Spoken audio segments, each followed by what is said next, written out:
Welcome to the Rocky Garza Show, where we explore the collision of a deeply meaningful life and a wildly impactful career.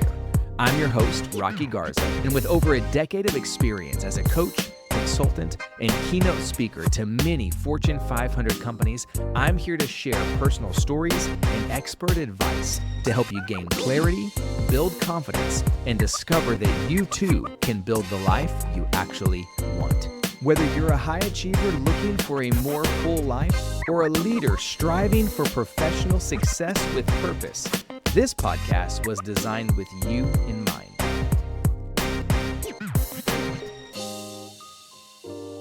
All right, welcome to the Rocky Garza Show. Today, I have a distinct pleasure of having with me not only somebody that I think possibly is one of the most talented people that I know, not just personally, but professionally. Also, somebody I've had the pleasure of knowing for a very long time, like decade long, which for me, for any of you who know me at all or have been around or heard my story, that if I've known somebody for a decade, that's pretty significant because I don't really know anybody for a decade. I have today a really good friend of mine, Vince Kelly. He is the Vice President of Operations at Turns, which is an organization here in Dallas, Texas. Vince, thank you so much for joining me.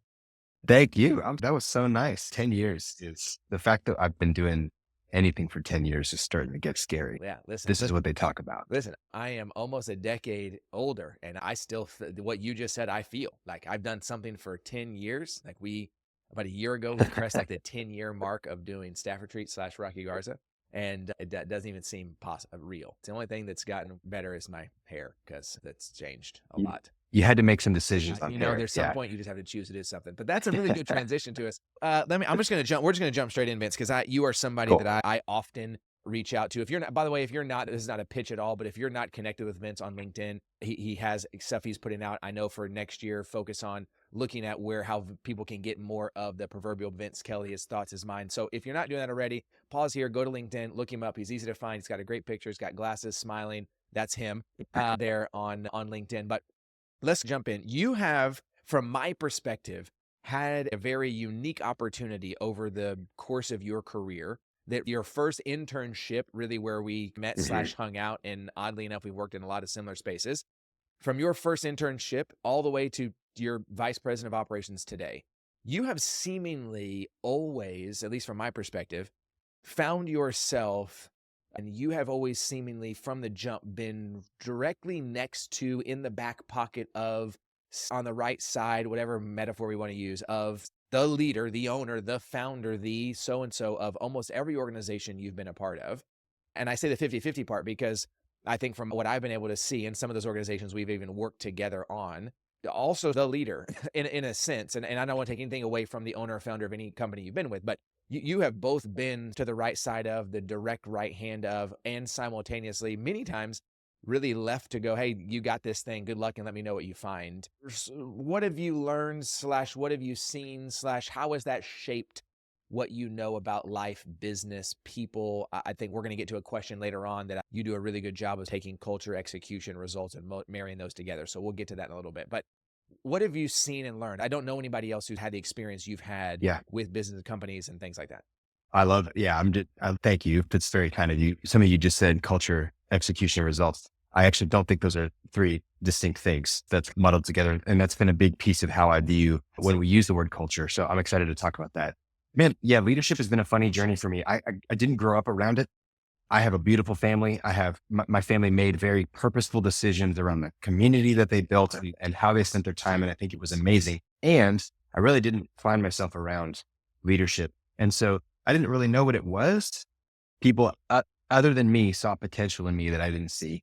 But what I did learn is that how to ask good questions. And so when we talk about leaders, I think the thing that resonates with a leader is that somebody is resonating with their vision.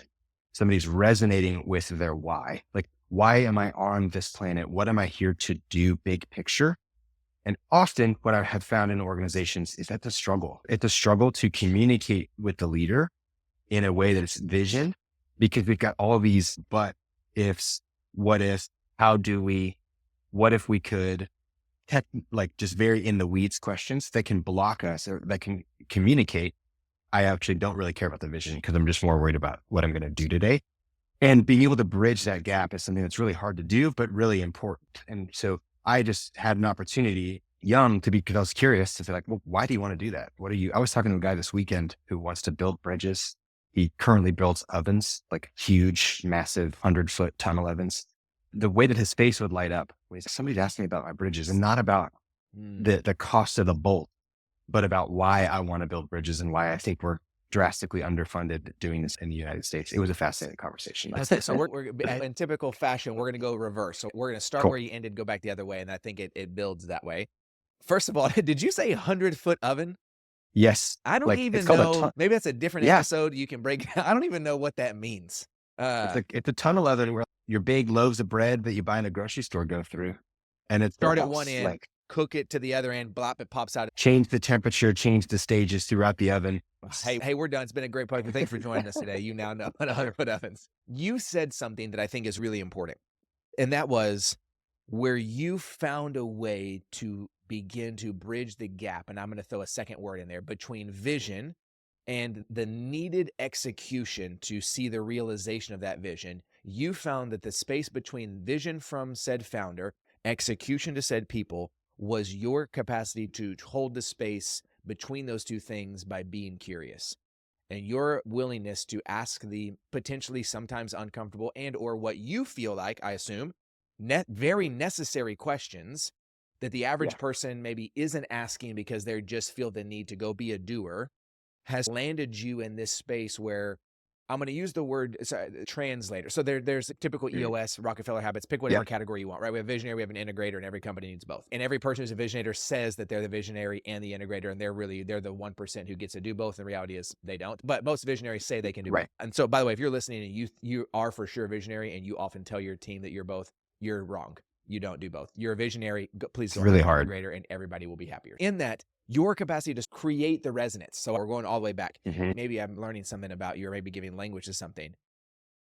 Like the resonance creator of sorts. Does that feel accurate to how you used the very first statement you said when you started? We're practicing the upside down here. For those of you unfamiliar with the upside down, go about 6 episodes back. We break it down for you. But you said people other than me saw potential in me because I wasn't familiar with leadership growing up. That's the very first statement you made.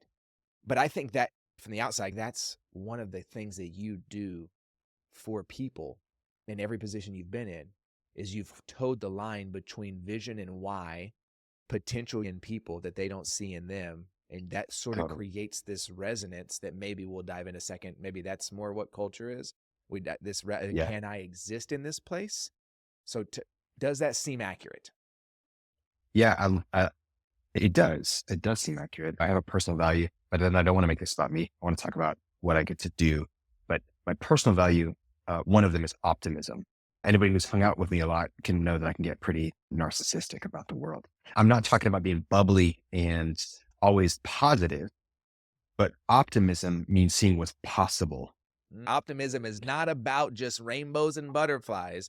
It's not about just positivity. It's about possibility. Son of a... Yeah. Okay. All right. Keep it up. Because if we don't think it's possible, like, why are we here? There's so many companies. There's so many opportunities out there. So if we don't see that it's possible, then we're doing the wrong thing. We're chasing the wrong thing. But when somebody who's sitting in this seat, if you want to use the EOS word of integrator, what I think is really helpful, and you had said, I found myself in the back pocket of leaders. That's interesting because back pocket feels like a card to be played. More as to say, I think I would say I have been in the room with leaders. I've been invited into the room with leaders. And I think the reason for that is whenever there is someone in the organization that says, I hear you and I think it's possible. And I want to start from a position of, I think it's possible. And I want you to resonate, to use your word, resonate with me as I resonate with you, that we're going to do this thing together. So I now have a couple questions. Yeah. Okay. So if you're listening and you find yourself in a position, whether it's with you are the person, the proverbial leader in your organization, or just in your department, you find yourself as a leader. If you feel like you are in the back pocket and a card to be played, Vince, what do you suggest someone does when so far they're like, hey, I think I'm Vince. Like in my business, I'm Vince. But wait a second. I think I'm a back pocket card to be played. I don't feel like I've been invited into the room. How does someone navigate that? How do you suggest someone navigates that space? Because I think that's a very needed distinction if you're not the number one in any other position, to not feel like you're simply a card to be played when you're needed. Yeah, I want to start by saying my experience has been in small and then maybe low end of medium-sized companies. And That's give a us different a culture. revenue range for what can be considered small/medium size, so folks know. Or Yeah, so you talking revenue? Or you talking staff? I was talking staff and Okay. team size. So on the revenue side, it's all under 50 million. And then on the staff side, I've gone from 10 people up to about 150 people. I want to contextualize that if you're in a massive company, sometimes it is literally impossible to get into the room because it's going to take you a lot of work. And the room that you're trying to be in is there's so much politics in place and hierarchy in place that it's just hard. You're playing a different game. I don't have a ton of wisdom on that. I just have ideas. But for that small, medium-sized company, if you feel like you're a card to be played, there's probably a conversation to be had. And what I would start with is in leading with vulnerability. So if you are close enough to that leader, and I'm not saying that because I know it's one of Rocky's favorite words, I mean it. Like if you are close enough to that leader, there's a reason why. One of those reasons could be that you're just really good at your job. But if you're really good at your job, you have way more relational capital than you think that you'd have a hard conversation because, and this one always hurts, and this one hurt me a lot. The leader may not know what you want. And gosh, I wish they would know what I wanted. I wish they would see how hard I'm working. I'm here before them. I leave after them. I'm using their words. They say a sentence and I write it down and I use it in my own team meetings and they start to hear it come back from the organization, right? That's me. That's me saying, hey, your vision is important to me. I wish that you would see how hard I'm trying. They're busy. They have kids. They have a mortgage. They have their own insecurities. And so if you're not leading and saying, hey, it may not be clear to you, I want to be in the rooms. I'm not going anywhere. I love being here, but I think I have more to offer. The willingness to take that first step and start that conversation could lead you in a couple of different paths. It's definitely going to get you closer to where you want to be one way or another. You're going to learn. I had no idea. How can I get you in the room? Let me connect you with mentors, coaches. Here's what I need to see from you in order to be in that room. Gosh, you just gave me my development plan. Thank you. Now I know what to do for 2 years. Now I know what to do for 6 months, whatever that is. Or Vince, thank you so much. I don't see you that way. Awesome. Hurts, but helpful. Hey, thank you. Because now I have a decision to make. I'm going to change my picture on LinkedIn, open a network. Yeah, the little green circle. Right, either way. And that's what's scary about vulnerability is you may not get exactly what you want, but you'll probably get what you need. Yeah. And inevitably what you needed is probably really what you want. Right? Like just in a longer time horizon. Yeah. That's right. Like in the end, it's going to, right? Again, not to get into it now, like you and I are both quite familiar. 14 months ago, my whole life exploded. And like in the moment, hey, this isn't really what I want. This is not feeling like, hey, 14 months later, there's still some components. I'm like, this still ain't it. Log into certain accounts. And I'm like, this is not what I want. And it is absolutely what was needed. Like for me personally, on the effect to me, it was absolutely what was needed. And lo and behold, here we are. Now maybe it is actually what I wanted. Unfortunately, that's a circumstance that I didn't go in to have a conversation to say, let me know. And then it just occurred. However, I think the same thing applies to someone's desire to get clarity. I left a job this year and it was my choice. It was totally my choice that I wrestled with it for, at this point now, over a year. Like with the decision over a year ago, I knew it was time to make a change. And it was just a matter of, I had made a decision and it was a matter of when that decision was going to be right for me. And leaving, I was like, all the things, right? Is this a mistake? I have a sweet opportunity here. I'm being pushed really hard. Is this, maybe this type of hard is what's supposed to be good for me for another 3 years? All those types of questions. And the reality is, if you're a baller, if you show up and produce, and this stinks because we want to make so much of our life about our job. But like the beauty is you're going to be a baller somewhere else. Yep. And you're going to be there 4 months later and be like, man, this is awesome. What a great opportunity. If that's the type of person you are, your life is up and to the right. There's going to be dips, but you're up and to the right. It is what you need. Totally.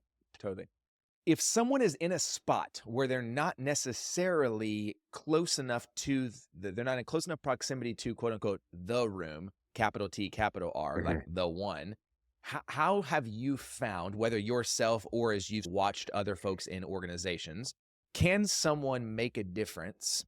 Can someone make a difference and create impact in the room they are in if they are not in high enough proximity because they're in a organization that has 8,000 employees? And although they are above what would be determined a quote unquote middle manager position, they've created their director. They've been there 12 years. They're on slew to be a senior director, but there's 400 of those in the organization. Can Yeah, someone make a difference in the room they are in? And if so, what 100%. what what is that? How would you say that or see that for them? 100%. So I'm always going to, my frame is always going to be towards the CEO or the executive team, but pare that back and maybe it's your senior director team. Maybe it's whatever the room of leaders that you would say on an average basis, this is the group of people or the person that directs my work, like directs what I work on in any given year. Couple things. And this is basic. What are they saying? And are you saying it back to them? So vision gets distilled into mission statements. It gets distilled into project headlines. There's this frame of language around it. That's why every time you started a new job, you're like, I have to learn all of this jargon. Half of it is industry, half of it is the BS that the company comes up with that motivates and rallies and galvanizes the company.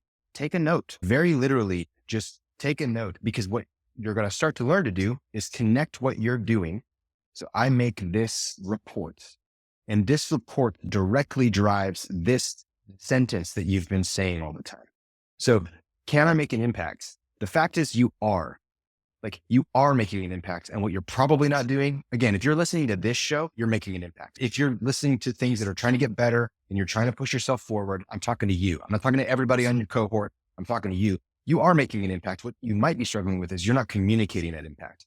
And very simple tweaks on that is, hey, I'm doing this because it's directly aligned with XYZ initiative. And then ask questions. Are we on track? How are we doing? Show curiosity. There's a good way to do that, which is usually in a one-off situation or in a very positive, optimistic, forward focusing versus putting your boss on blast on the team meeting. Then, hey, I think we're behind schedule. Talk about that. So are you communicating? Connect what you're doing to the person that's directing your work and remind them of it often. Be curious. Ask questions about the strategy. Ask questions about the room that you're not in, not in a way that you're challenging, but in a way that you want to learn. Show that curiosity. I think it's really important. I think you make a distinction that is valuable both in the corporate setting or if you are the business owner yourself, because again, our audience is in both categories. Curiosity for the purpose of desiring to learn something, for a desire to be well-informed and a desire to know that you want to create good. Let's go back to your language. Curiosity for the purpose to continue the exploration of what's possible is different than asking questions because you want to point a finger to whose fault it was that you're not where you want to be.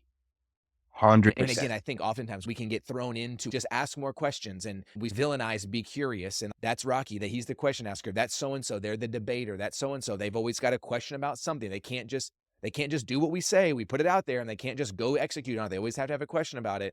And so I think there is something in that, again, whether you are a leader inside of an organization or you are the leader of an organization yourself and you've got a team of 2 or a team of 200, either way, curiosity for the purpose of discovering what is possible is very different than villainizing curiosity around asking the question that nobody else wants to ask because you want to point out why someone else is wrong.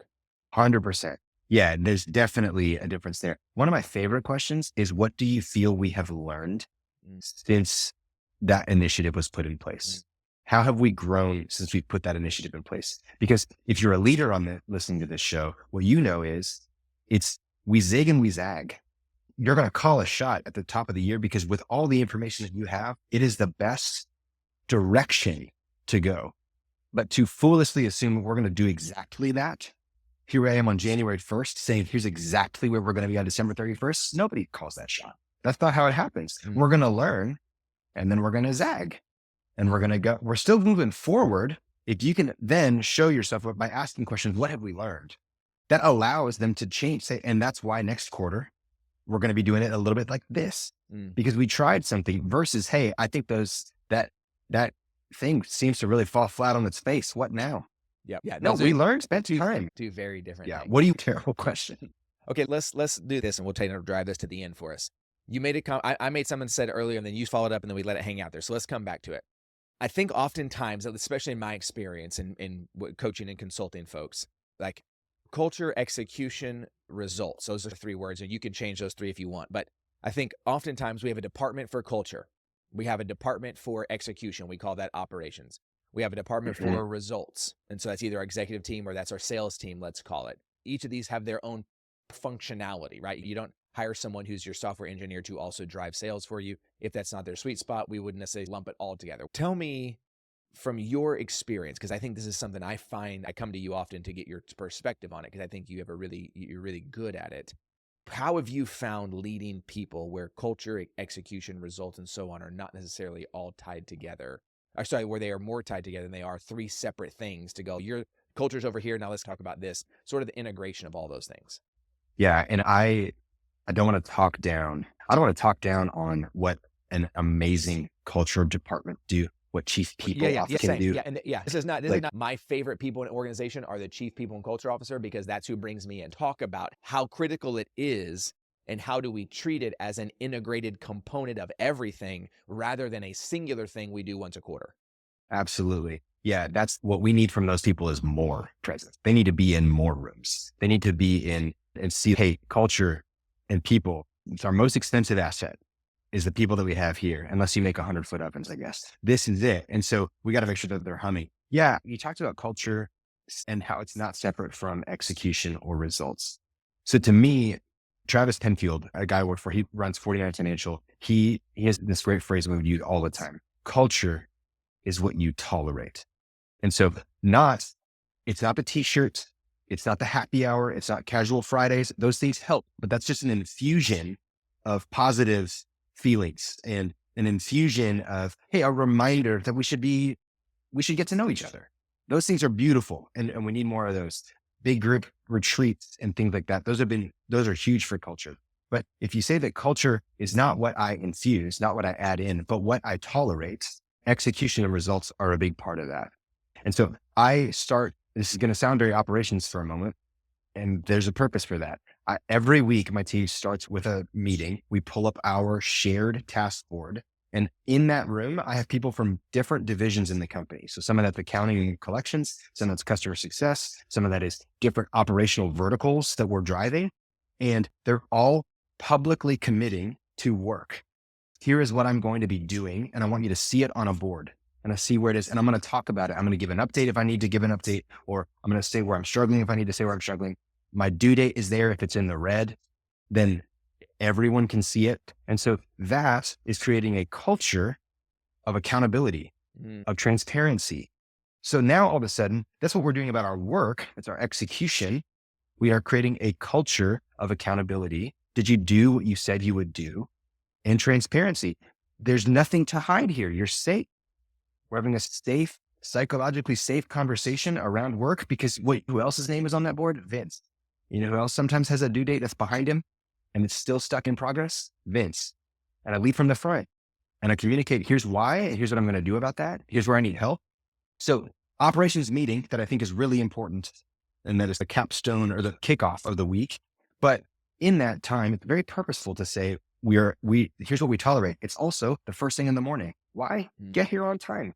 Because culturally, we're prompt. Be prepared. The meeting, our stand-ups are 15 minutes long. If you don't know what you're going to say, it's very obvious, right? If you're the one that rambles, that's culture. Okay, I got to be more prepared tomorrow. I got to know what I need to say tomorrow. Great, fix it. Culture is what you tolerate. And so that to me is, yes, we did a happy hour last night and it was awesome. It's super fun. You got to do them. But that's table stakes. That's blocking and tackling. When you look at, I want to be around people that are awesome. Usually when you talk about culture and you ask them, they're like, oh, I love the culture there. If you peel back that onion, if you get curious, you ask, what you're really going to often find is, I like the people. I like the people. I like the leave policy. These things are really important. But what you really want to know is, I want to be surrounded by great people. Life's too short to work for assholes. Like, don't do that. Yes. And I want to be surrounded by winners. I want to be surrounded by people that want to do good, big things. That's culture. That's not a different department. I love that. There was a conversation I was having. One, just double back down, get your pen back out if you didn't write it earlier. Culture is what you tolerate. I don't who said that again. I want to make sure we get Travis Penfield, my guy, just laid. It's awesome. Listen, go ahead and come back. Just put that one down. That I'm gonna put that maybe not as high as you'll never reach the height of your dreams. You only fall to the level of your systems. I don't know if I want to give it that kind of credibility, but that's up there. That's up there with It's like, up hey, there. that's gonna change how I see a lot of things here. In that, to your point, I think there's a lot of folks that go, I love the culture. What they're really saying is, I love the people, I love the people, I love the people. What they're really saying is, I love that people let me be a person. 100%. Yeah, I love Now, that. however we have defined in said organization the kind of people we want to be, if I want to be the kind of person that has time off, has high autonomy, full remote workforce, high accountability, using cool tools that allow me to do my work, that's all of those things. The tool you choose to communicate on a daily basis creates culture. And I hate to say it, but like Teams tolerates like a lot of unnecessary things that Slack doesn't always tolerate. We'll just throw those two things out there. And I'm not trying to make them upset with each other, but I want to use something that's not a human element, that's a operational element, if you will, because we use Monday.com in our business because it's like now using this language. I've never said this until today, but I will. Now it makes sense. Like, for an example, like Monday doesn't tolerate Rocky not doing what he needs to do because he gets a text, he gets an email notification, and his whole team sees it every Monday. Why are there so many things that have you assigned to you that you haven't done yet? That's important, right? And those two things can live together because the people, like your culture, is just the average makeup of every person in your organization. And whatever those people are doing, what your company is doing, I don't care what you say, I don't care what your website says, I don't care what your VTO says, that is the natural makeup of your people. And that's the makeup of your culture. That's exactly where I wanted to finish, was you have a culture. As an individual, what are you tolerating? Do you hit snooze? Shout out 365. Let's go. Keep it up. Did you say that you wanted to only drink once or twice that week and then break your own rule? Did you say that you wanted to get 10,000 steps a day and then you're sitting at 3,000 and you say, great, but that's your culture. And obviously I'm coming from a place where you can hear it in my voice. Discipline is important to me. If you are a leader, then you do have goals and dreams in your organization. And if you are showing up to yourself and breaking your own culture, your culture is what you tolerate. Right. If you are a leader of an organization, if you are a business owner and your life is undisciplined, lavish, non-budgetary, and you choose to do what you want and then walk in on a Monday and talk about how people are overspending, it's unnecessary, they don't do this thing, and we just watched everything you did the 7 days prior because you weren't in the office doing something else, you have already set the standard for what you actually tolerate as a human, as a business owner, and as a leader, and therefore you've created a higher level of tolerance the entire organization has. I don't care what metric you put in place. I don't care what standard you say you have. You are creating the position, you as an individual, of everything else that will follow suit. Do not be surprised when your organization looks like you. One more time for the people in the back. Hit me with that one. Do not be surprised if your organization looks like you. And on the flip side of that, be amazed at the lives that you can transform when you lead yourself well, create a culture that you can tolerate personally, reflect that outwardly, and you are going to transform lives around you. You asked earlier about how can you lead and make an impact from the seat that you're in. The reason that leader is usually not a job title and manager is. Those are two very different concepts. You can be a leader, and the reality is you are. Someone is watching you, not in a creepy way. That's Google. Someone is watching you. Always lead yourself well, and you will lead others well. And the rest is just a function of time. Look, there's not really anything else we're going to say that's going to be better than that. Vince, we have a tradition here on the Rocky Garza Show. At the end of every episode, shouldn't surprise you, we have our Tell Me About That deck. I'm just going to shuffle the deck. You're going to tell me when to stop. And when you tell me when to stop, I'm going to pull that card and I'm going to ask you that question. And then that's how we're going to wrap it up today. So you tell me. Awesome. Stop. All right. Man. Hate to do this to you, Vince. I apologize in advance, but the cards don't lie. We have to just let it go where it says. This says, at times, what lies can you tend to tell yourself? Oh man, that's a whole other episode. I'm not good enough. This is all a mistake. The future that I think I want is not something that I deserve, and that I'm not a great singer. Let's go in reverse order. My man can sing. I already know that to be true. So we know that's the case. I think you, like many of us, Vince, have things that we on a regular basis both must be wildly aware of and simultaneously proactively pursuing what we know to be good and true. And I think I absolutely value, outside of us being friends and you knowing me well enough to show up and give the people what you know I like, which is truth and honesty and vulnerability and so on, as a reminder to you that all those things that you said are in fact lies. They're not true. It's not who you are. It's not what's possible. And I think, as I'll go full circle back to the beginning, that you, for me, are someone who can consistently remind me of the potential that you see.